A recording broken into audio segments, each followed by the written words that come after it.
dengan pada dua kasus yang di situ sama-sama benar ya, tidak ada yang salah. Yang kadang-kadang membuat dilema kami sebagai kepala sekolah sama-sama dihadapkan kedua kasus yang memang harus sama-sama bagus, sama-sama harus diprioritaskan, tapi kita tidak bisa harus memprioritaskan yang satu dan yang dua. Dua-duanya pilihan yang sulit. Sulit sebenarnya, positif. Ya, biasanya ketika ada dua kasus yang sama-sama benar niku, langkah yang diambil Pak Ani seperti apa? Kita pertimbangkan tentang apa istilahnya sisi yang paling banyak memperoleh manfaat yang paling banyak.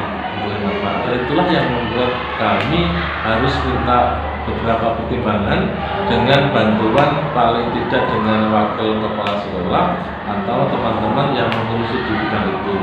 Contohnya misalnya dengan guru kita atau wakil kepala sekolah atau urusan guru dulu. Jadi Pak Ani ketika mengambil keputusan itu selalu dengan musyawarah dulu dengan tim, baru nanti keputusan finalnya di Pak Ani. Lebih baik begitu karena menyangkut orang banyak. Yang dihadapi ketika ada dua pilihan yang sama-sama benar itu. Tantangannya juga sebenarnya berat untuk memutuskan itu, tetapi memang harus kita putuskan. Tidak harus lama putusan itu, tapi kita harus pertimbangkan dengan masa-masa bagaimana harus di salah satu kegiatan supaya kegiatan yang lain di sisi yang lain tidak merasa dirugikan. Misalnya kalau ada kasus kayak gitu itu Pak Ani langsung diselesaikan saat itu juga atau punya jadwal tersendiri? Sebenarnya tergantung masalahnya. Ketika masalah itu harus diselesaikan hari ini, misalnya juga hari ini harus selesai.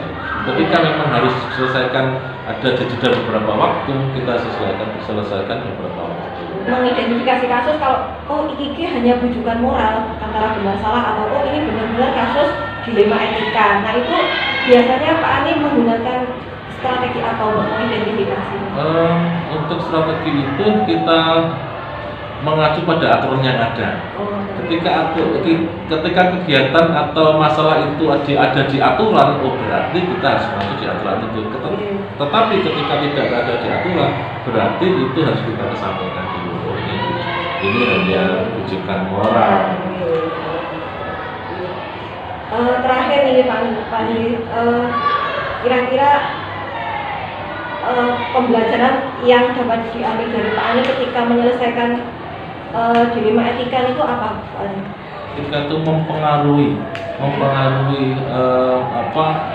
orang banyak atau mempengaruhi kegiatan yang sangat penting berarti itu kita prioritaskan dibandingkan dengan kepentingan sama-sama baik tetapi tidak terlalu mempengaruhi kegiatan sekolah atau tidak mempengaruhi kegiatan orang banyak. Berarti hikmah yang bisa diambil ketika mengambil keputusan maka didahulukan yang itu berhubungan dengan kepentingan orang banyak. Paling terima kasih untuk bincang-bincangnya hari ini. Mohon maaf dan waktunya. Semoga selalu sehat. Waalaikumsalam warahmatullahi wabarakatuh. Selama menjabat menjadi kepala sekolah pasti banyak nih kasus-kasus atau dilema yang terjadi di SMP Al-Rahman ini. Nah, gimana nih Bu Lili untuk mengidentifikasi ini kasus yang masuk dilema etika atau ini yang masuk rujukan moral? Iya. Kasus-kasus yang dilema etika tadi ya, itu kita lihat sama-sama baik. Jadi dua-duanya sama-sama baik, sama-sama bermanfaat untuk sekolahan, dan itu walaupun mungkin jangka waktunya ada yang pendek, ada yang panjang, ada yang agak urgen dan sebagainya, tapi sama-sama baik. Tapi untuk yang rujukan moral itu ada yang ya kita katakan kurang baik lah sama dengan yang baik. Bu Lili, ini nih, jika ada dua keputusan yang sama-sama benar, itu biasanya langkah yang diambil Bu Lili seperti apa? Langkah-langkahnya ya, jadi langkah-langkahnya kita akan saya sendiri akan mengidentifikasi permasalahan itu bagaimana gitu ya. Setelah itu saya juga sudah punya pandangan gitu ya. Setelah saya punya pandangan, saya akan meminta pendapat teman-teman gitu ya.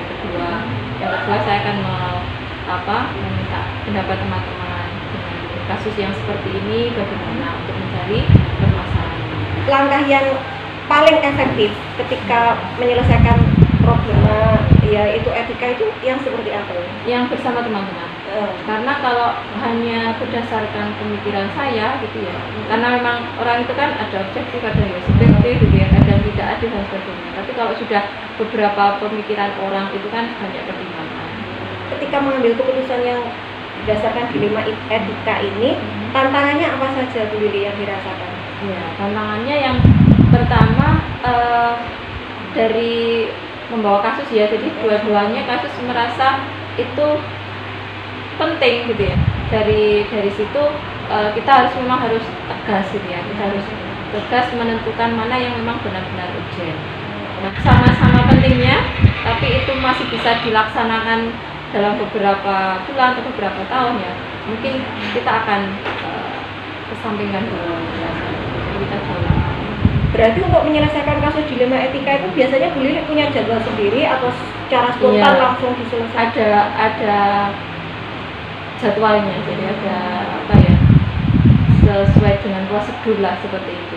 Biasanya yang selama ini membantu atau mempermudah Bu Lili ketika pengambilan keputusan berbasis etika itu siapa Bu Lili? Iya, sehingga kan ada kaur-kaur ya. Jadi ada kaur-kaur itu kita ada grup sendiri, pimpinan sekolah ya. Gitu. Terakhir ini Bu Lili, selama Bu Lili menjabat sebagai kepala sekolah, kemudian mengambil banyak keputusan terkait dilema etika, itu pembelajarannya bisa diambil itu apa? Ya, pembelajarannya sangat banyak ya. Yang pertama memang bagaimana pandai-pandainya kita menyikapi permasalahan itu ya. Apalagi permasalahan itu baik semua gitu ya, dari sudut pandang kita gitu ya. Jadi kita harus memang benar-benar tahu mana yang lebih penting walaupun sama-sama baik gitu ya, mana yang bisa diambil manfaatnya, dia yang merasakan banyak manfaatnya itu yang mana bahwa pembelajarannya ya bagaimana kita menyatukan lah gitu ya. Kasus-kasus itu kan biasanya timbul dari person-person yang mungkin ada pemikiran yang berbeda seperti itu. Nah, itu bagaimana kita bisa memecahkan sehingga tidak terjadi tidak terjadi gesekan yang menimbulkan kita tidak enak bekerja. Terima kasih Bu Lili untuk waktunya. Mohon maaf sudah mengganggu. Assalamualaikum warahmatullahi wabarakatuh.